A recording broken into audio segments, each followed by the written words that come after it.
ब्रह्मा जी के एक मन से प्रकट हुए पुत्र हुए जिनका नाम पुलस्त्य ऋषि था। ये ब्रह्मा जी के मानस पुत्रों में है। उनकी एक पत्नी का नाम था गौ। उनके एक पुत्र हुआ जिसका नाम वैश्रवण, जिनको कुबेर जी कहा गया।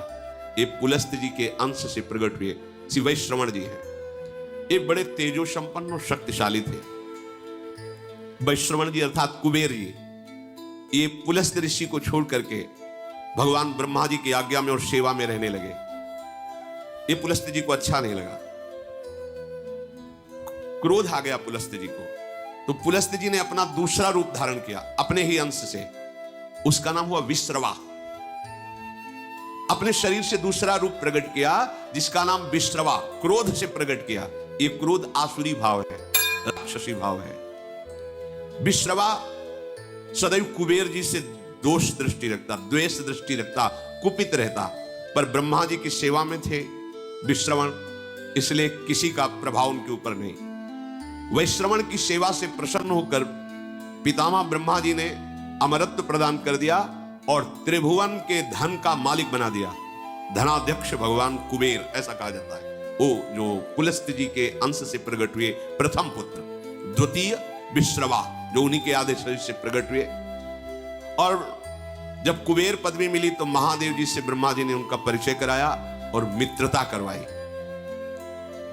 नलकुबर नाम के इन्हीं के मणिगिरि पुत्र प्रकट हुए और एक दिव्य स्वर्णमयी राजधानी धनाध्यक्ष कुबेर की, जिसका नाम लंका। ये धनाध्यक्ष कुबेर की राजधानी, त्रिभुवन का धनाध्यक्ष पद और लंका ये कुबेर को दी गई। और विचरण करने के लिए पुष्पक विमान और यक्ष राक्षसों का राजाधिराज पद कुबेर को दिया गया।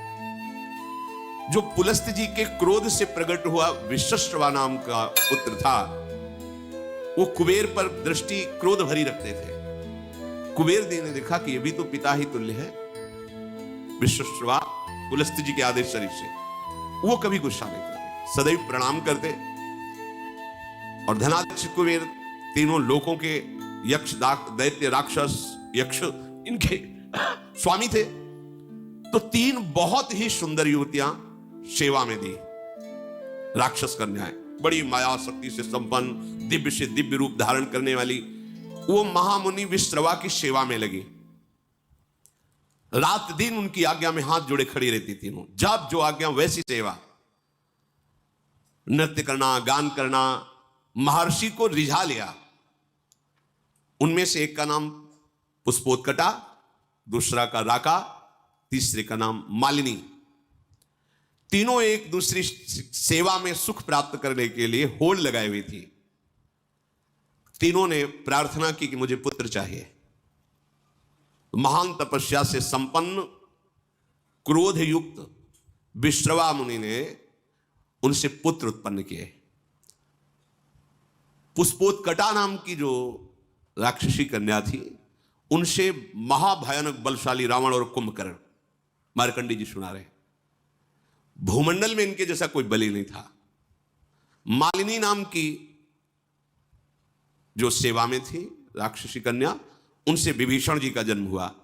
और जो राका नाम की थी, उनसे सूपनखा और खर ये प्रकट हुए। हमारी एक एक क्रिया का परिणाम होता है। देखो, पुलस्त्य जी भगवान ब्रह्मा जी के मानस पुत्र हैं। उनसे एक पुत्र प्रकट हुए वैश्रवण, कुबेर जी महाराज। वो अपने पितामह ब्रह्मा की सेवा में लग गए। तो पुलस्त्य जी के हृदय में असंतुष्टता पैदा हुई, हमारी आज्ञा का पालन नहीं कर रहा। उन्होंने अपने को दूसरे स्वरूप में प्रकाशित किया। देखो, जो क्रिया द्वेष, असंतुष्ट या क्रोध या धर्म त्याग पूर्वक होगी, वो राक्षसी प्रवृत्ति ही प्रकट करेगी। विश्रवा जी के हृदय में कुबेर के प्रति भारी द्वेष, क्योंकि पुलस्त्य जी का संकल्प वो द्वेषात्मक हो गया। तो उनसे जो विश्रवा प्रकट हुए, उनके हृदय में कुबेर जी के प्रति द्वेष, अर्थात धर्मात्मा पुरुष के प्रति द्वेष। उनकी सेवा में कुबेर राजाधिराज पदवी प्राप्त की ब्रह्मा जी से। तो देखा ये पिता स्वरूप है, इनको मेरे से द्वेष है, ये द्वेष मिट जाए। दिव्य मायावी शक्तियों से युक्त बड़ी ही सुंदर 3 युवतियों को विश्रवा मुनि की सेवा में लगाया। सेवा में नजदीक रहने से उनको पत्नी भाव से स्वीकार किया। द्वेष, क्रोध, इससे संयुक्त होकर के पुत्र उत्पन्न की चेष्टा की, क्रिया की। पुष्पोत्कटा नाम की सुंदरी से जो सेवा में थी, बड़ा ही भयानक पुत्र प्रकट हुआ, रावण, फिर कुंभकर्ण। उसी भाव से भावित होकर के राका से संयोग किया, तो जिसे खरदूषण कहा जाता है, वो पुत्र, और शूर्पणखा पुत्री, भयानक राक्षसी भाव। थोड़ा मन शीतल हुआ कि इतना द्वेष नहीं करना चाहिए। ऐसा भाव करके मालिनी से संयोग किया तो विभीषण जी का प्रादुर्भाव हुआ। अगर आप गृहस्थ हैं और द्वेष, क्रोध, हिंसात्मक वृत्ति, अधर्म भाव, फिर आप पुत्र उत्पन्न करते हैं तो वैसे ही पुत्र होगा, या असमय में जहां शास्त्र आज्ञा नहीं करता उस समय तो राक्षसी भाव का होगा। जैसे कश्यप और दिति जी पति पत्नी है। कश्यप जी 10,000 वर्ष तक तपस्या में ब्रह्मचर्य रहकर भगवद आराधना की। दिति जी उनकी सेवा में रहे। प्रसन्न हुए कश्यप, क्या चाहिए तुम्हें? तो उनका, भगवान आप हमारे प्राणनाथ पति हैं, एक पत्नी को अपने पति से क्या चाहिए? पुत्र, यही सौभाग्य है। तो उनका समय का इंतजार करो। उनका, नहीं भगवान, मेरे हृदय में इतनी वेदना हो रही है कि हमारी और बहनों की तो संतानें हैं, मेरे है नहीं। अब मैं समय का इंतजार नहीं, आपको इसी समय मुझे पुत्र प्रदान करना पड़ेगा। और इस तरह से वो अपनी भावना को प्रस्तुत किया, हठ किया। महापुरुषों से हठ नहीं करना चाहिए, उनकी रुचि पर छोड़ना चाहिए। पर वो अपनी रुचि का आरोप इस कोट से किया कि वो संध्या काल था, भगवान सूर्य अस्ताचल को जा रहे, इस समय महापाप माना जाता है स्त्री संभोग। उन्होंने विवश होकर के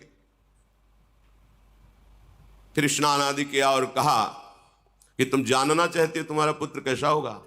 घोर भगवत द्रोही पैदा होगा, क्योंकि घोर समय था। वो दैत्य और दानवों का अधिपति होगा, साधु ब्रह्म ऋषि धर्म इसका नाश करेगा। कांप गए भगवान, ये तो मेरी चाह नहीं थी, ऐसा कैसे? तो उन्होंने कहा, तुम्हारी रुचि और समय इसके अनुसार ऐसा पुत्र होगा। चरणों में गिरे, भगवान ऐसा नहीं होना चाहिए, ऐसा तो होगा, पर अब तुम क्षमा मांग रहे हो, इसलिए तुम्हारा पौत्र भगवान का महान भागवत होगा। तो वही हिरणाक्ष और हिरण्यकश्यप के रूप में प्रकट हुए, और श्री प्रहलाद जी उनके कुल को पावन करने वाले प्रकट हुए।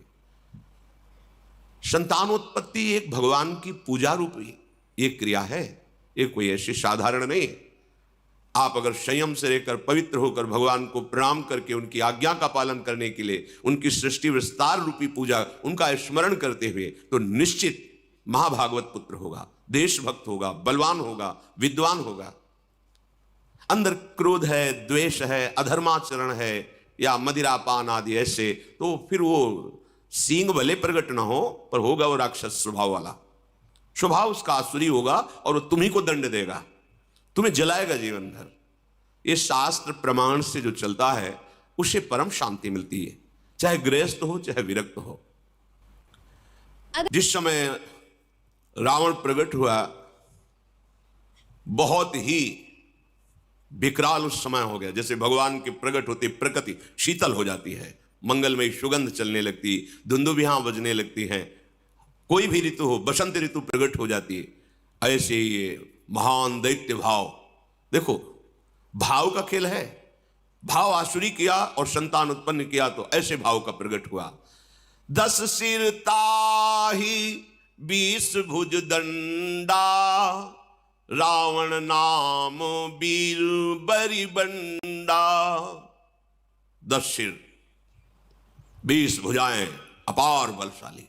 ये मार्कंडेय जी महाराज युधिष्ठिर को सुना रहे कि तुम्ही को दुख नहीं हुआ है, स्वयं भगवान श्री हरि अवतरित हुए तो देखो उनके जीवन में कैसी कैसी विपत्तियां आई। ये भगवान के नित्य पार्षद हैं जय और विजय। सनक सनंदन सनातन सनत कुमार को प्रवेश द्वार में ही रोक दिया। ये अपराध है, नहीं करना चाहिए था। जय विजय जी को बिल्कुल नहीं करना चाहिए था, क्योंकि ये आदि मुनि हैं, निरंतर भगवत अनुराग में ब्रह्मबोध में छके रहते हैं। बैकुंठ में कोई ऐसा वैसा जा सकता है क्या? भगवत धाम है, संशय की कोई वहां गुंजाइश नहीं। 5 वर्ष की अवस्था हर समय रहती है, और नग्न रहते, दिगंबर रहते हैं, और श्रीमुख से चारों के निकलता रहता हरि शरणम हरि शरणम हरि शरणम। अब इनको रोकने की क्या जरूरत है? पर भगवान की जब प्रबल इच्छा प्रकट होती है लीला करने की, तो उनके जोड़ का तो उन्हीं का पार्षद ही होगा, दूसरा तो कोई हो ही नहीं सकता, क्योंकि हरि स्वरूप ही होते हैं। भगवत इच्छा से ही रोक दिया। अब इतने अनुराग में एक एक कदम बढ़ रहे थे सनक सनंदन सनातन सनत कुमार जी के, कि अच्छा नहीं लगा। तुमने क्यों रोका? प्रभु के दर्शन में जाने में क्या तुम्हें मेरे में बाधा लगी? तुम निर्विकार सच्चिदानंद परम धाम में भी दोष बुद्धि रखते हो। यहां कौन आ सकता है बिना भगवान की इच्छा के? उसका मतलब तुम्हें दंड चाहिए अभी। ये आश्चर्य की बात, जहां से किसी का वापस होना नहीं होता, भक्तों का या संतों का, भगवत प्रेमियों का अपराध वहां से भी नीचे पटक देता है। आज तक कोई प्रमाण नहीं मिला कि बैकुंठ से किसी का पतन हुआ हो, लेकिन इनका पतन हो गया। महाभागवत ब्रह्मबोध संपन्न निरंतर भगवत अनुरागी महात्मा को रोक दिया, साप दे दिया, जाओ तुम 3 जन्म तक असुर भाव को प्राप्त हो। इससे बड़ा दंड क्या हो सकता है? भगवत भाव का सिद्ध महापुरुष भगवत पार्षद बनता है, उसका जीवन होता है निरंतर भगवत चिंतन। ऐसे चिंतन में सिद्ध हुए भगवत पार्षद, ये तो सिद्ध पार्षद है, इससे बड़ा दंड क्या हो सकता है कि आसुर भाव को प्राप्त हो, भाव ही तुम्हारा राक्षसी हो जाए। कांप गए। जय विजय भगवान सर्वांतर्यामी स्वयं चलकर आए। वो बड़ी अद्भुत बात कही। कहा सेवक का अपराध स्वामी का ही होता है, इसलिए आप क्षमा करो या मुझे दंड दो। ये मानो ऐसा प्रहार हुआ सनकादि के ऊपर, अगर विचार करके देखो बहुत मृदु शब्द दिखाई दे रहे हैं, लेकिन नहीं। भगवान को लगा तुम्हें तो सोचना चाहिए कि मेरे पार्षद हैं। अगर दंड ही दिलवाना था तो हमसे निवेदन करते कि आपके सेवक ने मुझे रोक दिया, आपको असंतुष्टता, आप फाइनल कैसे कर दिए? भगवान के जो शब्द है इसमें बड़ा गूढ़ भाव है। सनकादि को अपना नहीं कहा उस समय, कहा सेवक का अपराध स्वामी का ही अपराध होता, मुझे क्षम। ये बहुत बड़ी बात अलगाव की हो गई ना। अपनापन किससे दर्शा रहे हैं श्री भगवान जय विजय से? सेवक का अपराध स्वामी का ही अपराध होता। हे ऋषियों, आप चाहे दंड दो या क्षमा करो, मेरी भुजा भी हो, यदि आप जैसे महात्माओं के विरुद्ध चल जाए तो मैं काट दूं, फिर ये तो सेवक है। संतुष्ट किया। अब तो कांप गए सनकादि वचन, क्योंकि परम ज्ञानी है, बार बार भगवान के चरणों में प्रणत हो रहे हैं। प्रभु आप कहे तो शाप मिथ्या हो जाए, नहीं, मेरी इच्छा से है ऐसा है। और जय विजय से कहा तुम चिंता मत करो, आसुर भाव रहेगा पर तुम्हारे कल्याण के लिए मैं स्वयं अवतरित होऊंगा, स्वयं अवतरित, तुम चिंता मत करो। जय विजय ने तो 3 जन्म लिए, पर भगवान ने 4 जन्म लिए। रावण कुंभकर्ण रूप में जब ये पधारे तो भगवान श्री राम रूप में, वो तो अंश में चतुर्व्यूह स्वरूप से प्रकट हुए। हिरण्यकश्यप हिरणाक्ष के लिए भगवान नरसिंह और वाराह, और शिशुपाल दंतवत भगवान श्री कृष्ण, 4 अवतार, राम, नरसिंह, वाराह और हरि श्री कृष्ण, 4 अवतार भगवान ने लिए। हर चरित्र से हमें शिक्षा मिलती है। यदि हमें रोका जा रहा है तो हम श्रद्धा लेकर के आए हैं, हमें रुक जाना चाहिए। दूसरी बात, यदि वो भगवत प्रेमी महात्मा है तो विनय की जा सकती है, उसको शासन के द्वारा नहीं रोका जा सकता। वो भले अल्प अवस्था का क्यों ना हो, यदि वो वैष्णव चिन्हों से चिन्हित है तो हाथ जोड़ के बात करनी चाहिए। अगर आप कुछ क्षण यहां विराजमान हुए, अभी मैं आपको विनय पूर्वक, शासन नहीं, पार्षद हैं भगवान के, वो सामने महान ऋषि है, विनय की जा सकती है। हमको एक एक आचरण की शिक्षा मिलती है हर चरित्र से, हर चरित्र से। अब ये भगवान के पार्षद आसुर भाव को प्राप्त है, इनकी जोड़ का कौन हो सकता है? तो 10 सिर ताहि 20 भुज दंडा, रावण नाम वीर बरी बंडा। बड़ा ही प्रचंड सामर्थ्यशाली रावण, जिसके 10 सिर, और ऐसा नहीं था कि भयानक लगता हो, 10 सिर होते हुए भी बड़ा सुंदर था, भगवत पार्षद है, सुंदर था। ऐसा नहीं कि उसके देखने में कुरूपता झलकती हो, जिसके 10 खोपड़ी हो तो अलग नहीं लगेगा, ऐसा नहीं था। और 20 भुजा, महान बलशाली, प्रचंड शूरवीर। और दूसरा, भूप अनुज हरि मर्दन नामा, भयो सुकुंभ करन बलधामा।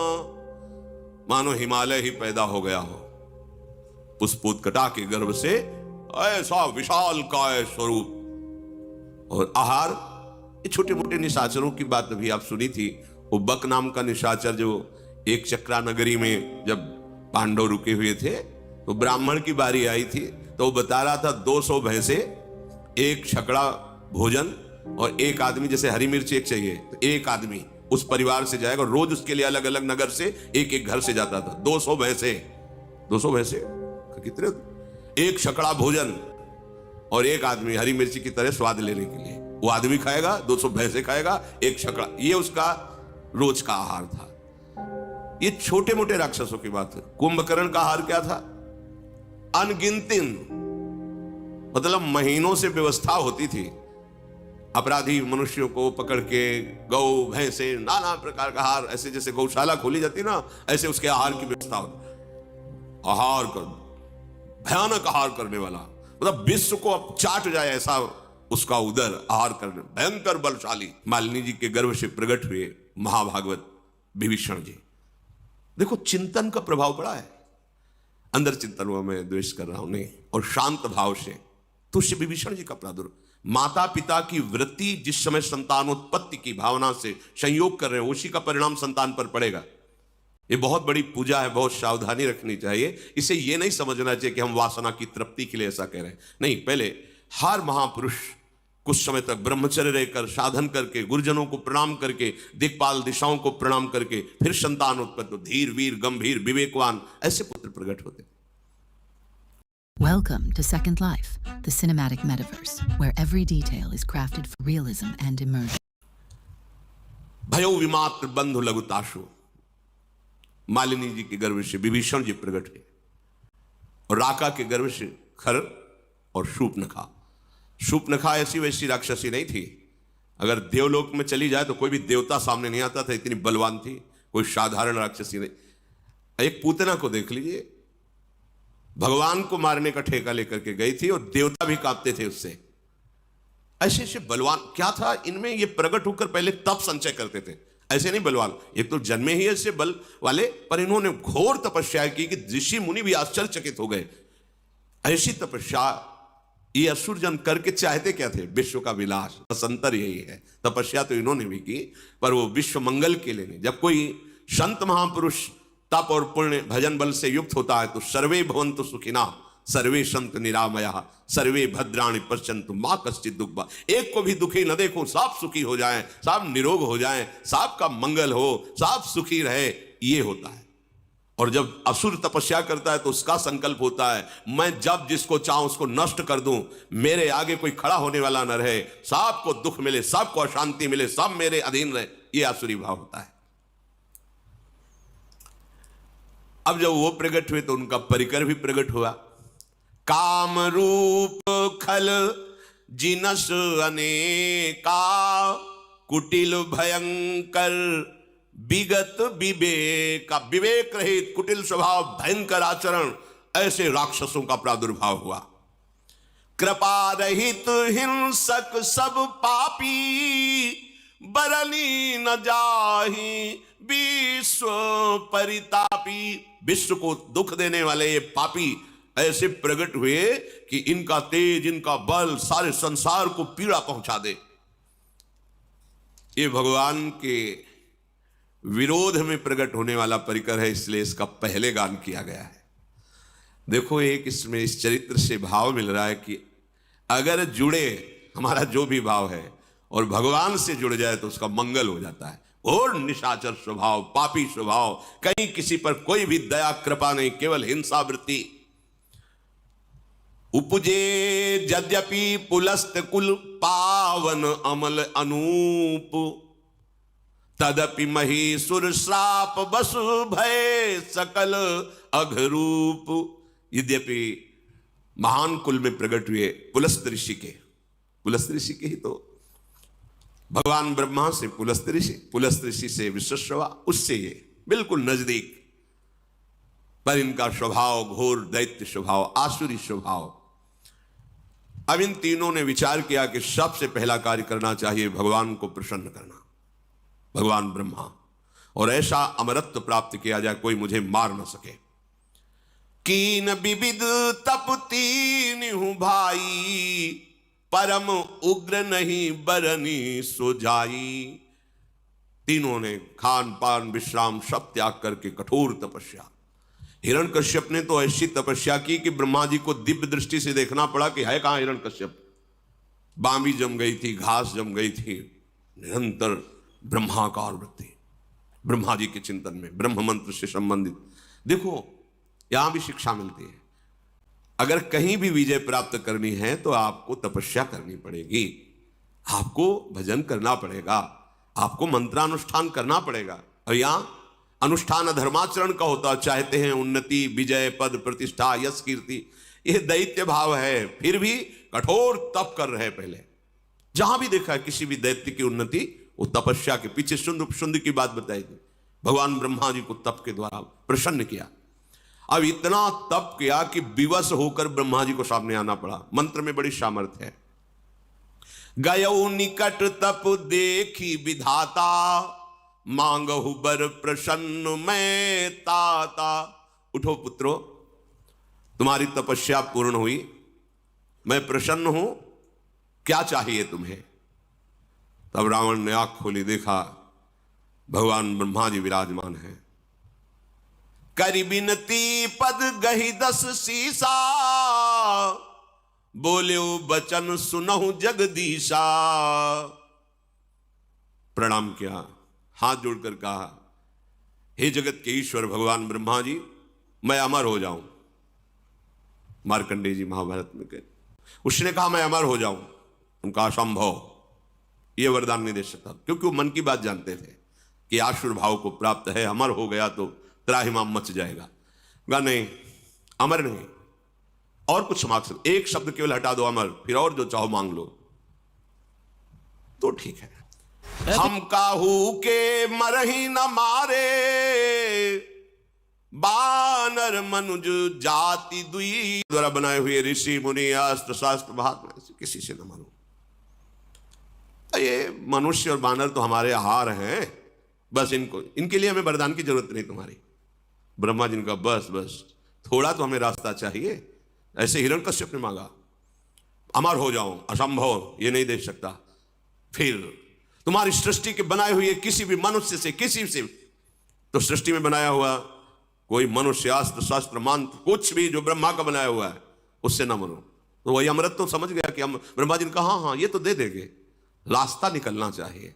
भगवान ने ऐसा रूप रखा जो ब्रह्मा ने कोई बनाया ही नहीं, नरसिंह, फाड़ के फेंक दिया है हिरण्यकश्यप को। ऐसे बुद्धि, ये मनुष्य क्या है, हमारे आहार है नर बानर पशु, इनके लिए तो वरदान की आवश्यकता नहीं है देने की।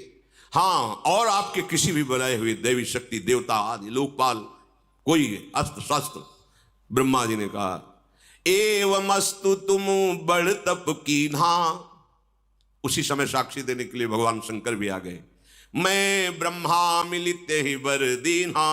महादेव जी ब्रह्मा जी, तथास्तु, ऐसा ही हो। फिर देखा पहाड़, कुंभकर्ण। ब्रह्मा जी ने कहा बहुत होश में इसको वरदान देना पड़ेगा, अगर ये पूरे दिन आहार करेगा तो जितना हम सृष्टि रचा है सब चौपट हो जाएगा। पुनि प्रभु कुंभकर्ण पै गयऊ, तेहि बिलो की मन विषमय भयऊ। जो यही खल नित करब आहारू, हो ही सब उजारी संसारू। अगर ये बराबर जागता रहा तो पूरी सृष्टि को उजाड़ देगा। सरस्वती को याद किया, अब बैठो इसकी जबान पर। कहा बेटा तुम मांगो, तुम्हारी क्या इच्छा है? उसने पहले ही सोचा था कि सीधे इंद्रासन, त्रिभुवन पति बनकर के रहूंगा, सारी सृष्टि हमारे अधीन रहेगी। बोलना चाह रहा है, इंद्रासन, निद्रासन, सरस्वती जी बैठी हुई। ब्रह्मा जी ने कहा तथास्तु। 6 महीने में एक बार जगेगा और दिन भर आहार करेगा, फिर हो जाएगा 6 महीने का। सारद पेरी तासुमति फेरी, मांग सी नींद मास सटकेरी।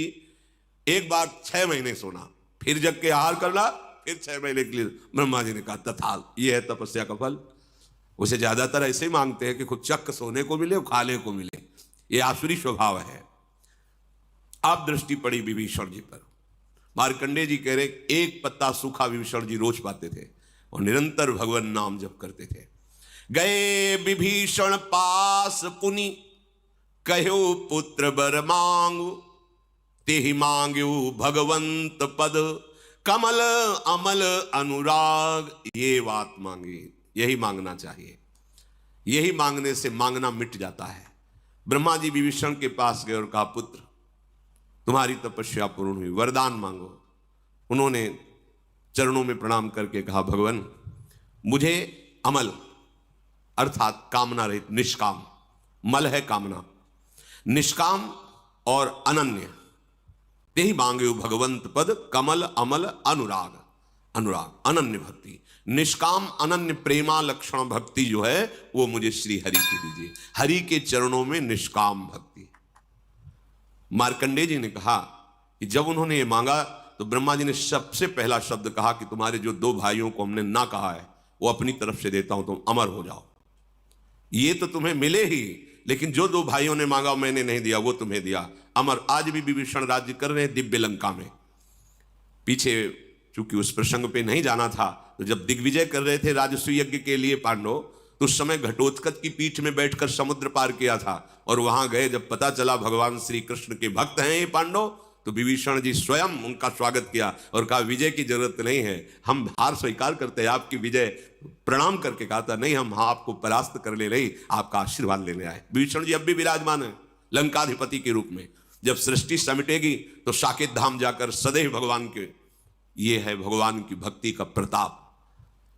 एक बात मांग लो जिससे सारी बात अपने आप पूर्ण हो जाती, भगवान के चरणों की आसक्ति। प्रभु निरंतर आपके प्रेम में डूबा रहो, बस। इससे क्या होगा, प्रभु अधीन हो जाएंगे। फिर जब मालिक अधीन हो गया तो सारी संपत्ति उसकी तो है ही, सारी संपत्ति तो उसकी है। हम लोग अल्प बुद्धि वाले हैं, इसीलिए प्रभु को रिझाने के बाद मांगते क्या है, यही मायाकृत भोग सामग्री, मायाकृत। नहीं, मांगना है मालिक से। अब एक गरीब आदमी चक्रवर्ती सम्राट के पास जाए, सम्राट के हम बहुत खुश हैं, बोलो क्या चाहिए, तो सोचेगा भैंस के लिए 1 साल का चारा और घर के लिए 1 साल का भोजन। महाराज हमारे पशु के लिए चारा, हम लोग के लिए 1 साल। तो उसके लिए मजाक की बात होगी। अरे तू मांग लेता तो गांव का गांव, नगर का नगर वो दे देता, आज जीवन की व्यवस्था कर देता। पर उसकी हिम्मत नहीं मांगने की, वो अपनी सामर्थ्य के अनुसार मांगता है। इसलिए सच्ची बात यह है कि मांगना भी भगवान के ऊपर छोड़ दे, हमें मांगना भी नहीं आता। अगर वो ऐसा कह दे गरीब आदमी चक्रवर्ती सम्राट से कि महाराज मुझे नहीं पता कि मुझे क्या चाहिए, आप दे दो, तो जो वो देगा वो अपनी सामर्थ्य के अनुसार देगा, वो निहाल हो जाएगा। ऐसे ही चतुर सुजान भक्त मांगते भी नहीं। जब प्रभु कहते हैं कि हाँ क्या चाहिए, तो बोले आप जान लो आपको क्या देना है हमें, तो वो भगवान अपना सानिध्य देंगे, अपने धाम में अपने समान सुख प्रदान करने वाला वैभव उसको प्रदान करते हैं। भगवान से ना मांगने पर विशेष लाभ है, मांगने पर तो हमारी सोच बहुत छोटी है, पता नहीं क्या मांग ले और उनके ऊपर छोड़ दो। सुदामा जी ने मांगा था क्या, नहीं मांगा ना, चले काहे के लिए थे। पत्नी ने प्रेरणा यही की थी कि मित्र हैं कुछ तो दे ही देंगे, बच्चों का उदर पोषण करने की व्यवस्था तो हो ही जाएगी। पर सुदामा जी चतुर सुजान भक्त थे, एक शब्द भी नहीं कहा।